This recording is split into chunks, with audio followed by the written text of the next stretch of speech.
Assalamualaikum warahmatullahi wabarakatuh. Perkenalkan, nama saya Sri Sunartisa Ali dengan NIM 210110136. Saya dari kelas 3E. Di sini saya akan mempresentasikan review jurnal tugas kompetisi guru PAUD yang berjudul Peningkatan Literasi Digital Guru PAUD melalui metode pembelajaran penggunaan PPT. Penulis jurnal ini adalah Intan Tri Kusumaning Setia dan Hafzotillah. Yang pertama, apa sih isi dari artikel ini, jurnal ini? Jurnal ini membahas tentang perkembangan dunia pendidikan yang sangat pesat sehingga dalam proses belajarnya sekarang guru bukan hanya menggunakan metode online tapi juga offline. Pembelajaran offline dan online digunakan di semua kalangan pendidikan, termasuk di lembaga PAUD. Guru-guru PAUD dituntut harus bisa dan mampu menggunakan teknologi dalam proses belajar mengajar seperti menggunakan video pembelajaran dalam bentuk PPT. Penggunaan teknologi ini diharapkan bisa membantu dan mempermudah guru dalam proses belajar mengajar serta membantu guru dan siswa agar lebih kreatif. Dan dengan menggunakan literasi digital tersebut, siswa juga dapat mengenal teknologi yang sedang berkembang saat ini. Yang kedua, siapa sih yang terlibat dalam jurnal ini? Tentu saja yang terlibat adalah guru PAUD. Yang ketiga, mengapa penulis mengangkat judul ini? Penulis mengangkat judul ini karena penulis ingin mengetahui bagaimana proses belajar mengajar di PAUD pada era pandemi COVID-19 yang mewajibkan semua kegiatan belajar mengajar dilakukan di rumah masing-masing atau dalam jaringan. Dan salah satu media alternatif yang digunakan ialah literasi digital. Yang selanjutnya, kapan penulis melakukan penelitian ini? Yaitu pada tahun 2021, di mana penulis melakukan penelitian ini, yaitu di PAUD SPGS Gandria. Selanjutnya, bagaimana hasil dari penelitian tersebut? Hasil penelitian penulis adalah sebagian guru pada PAUD tersebut belum mampu menggunakan dan membuat video pembelajaran dalam bentuk PPT.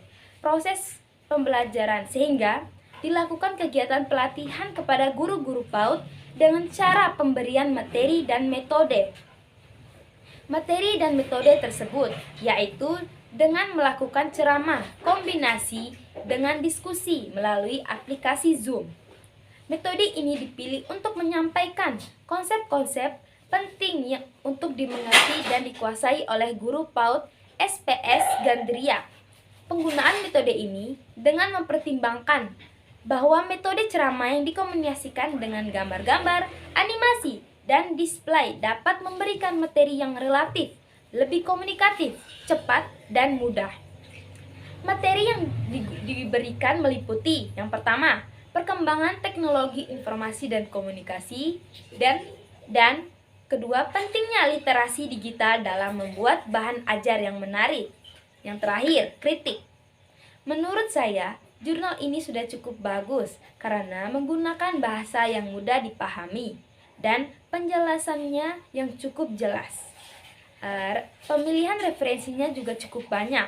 Nah, mungkin bisa ditambahkan sedikit abstrak yang menggunakan bahasa Inggris karena biasanya jurnal yang saya temui menggunakan dua bahasa.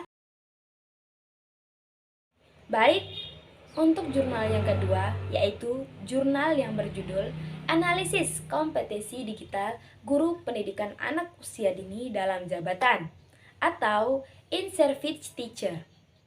Ditulis oleh Siti Habibah Mangsud, yang kedua Muhammad Syarif, dan yang ketiga Nurbiana Deni.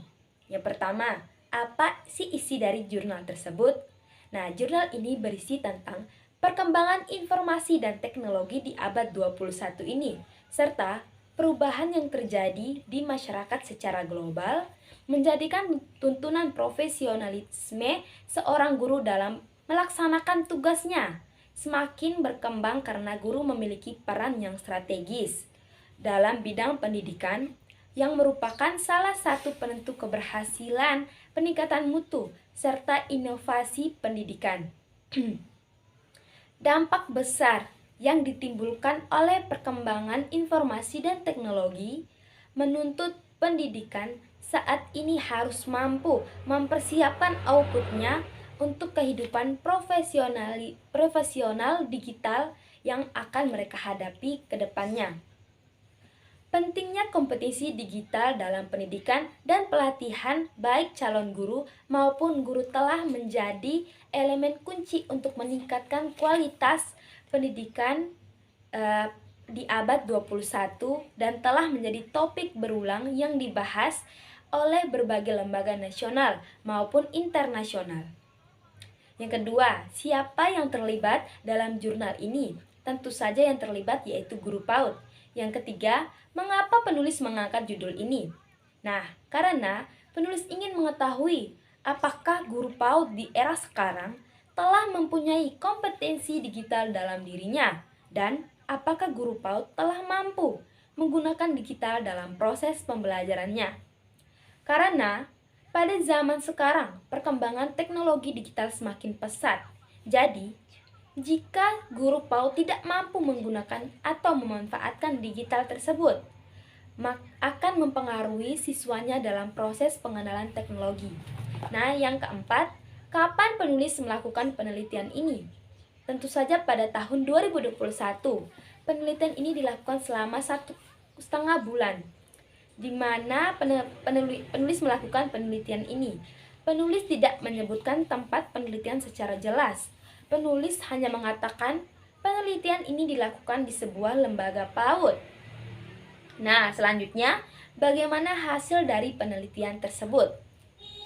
Hasil penelitian ini adalah bahwa guru PAUD ini telah menggunakan media digital sebagai pusat untuk mendapatkan informasi yang bertujuan untuk mendukung segala aktivitas yang dijalankan mulai dari kebutuhan akan informasi mengenai tugas utamanya yaitu sebagai pendidik.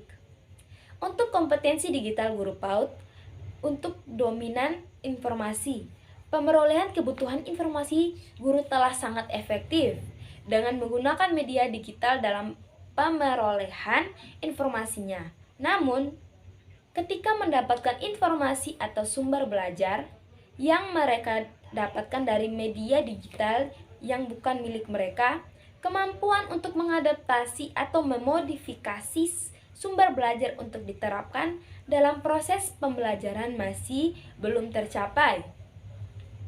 Guru cenderung mengikuti secara utuh sumber yang didapatnya dari media digital tanpa ada upaya untuk memodifikasi yang sesuai dengan kebutuhan mereka. Di sisi penyimpanan informasi, guru lebih memilih penyimpanan dalam bentuk offline ketika data mereka mempunyai kapasitas yang tinggi. Namun, untuk penyimpanan online, guru juga telah melaksanakannya, namun terkadang terkendala dengan akses internet yang belum memadai. Baik untuk selanjutnya yaitu kritik. Menurut saya, jurnal ini tidak perlu dikritik karena jurnal ini sudah sangat jelas dan cara penulisan jurnalnya sudah cukup baik dan mudah dipahami bahasanya. Untuk penggunaan referensinya juga sangat banyak. Nah, baik, mungkin itu saja presentasi yang penyampaian bisa saya sampaikan pada saat ini. Kurang dan lebihnya saya mohon maaf. Wabillahi taufik wal hidayah. Wassalamualaikum warahmatullahi wabarakatuh.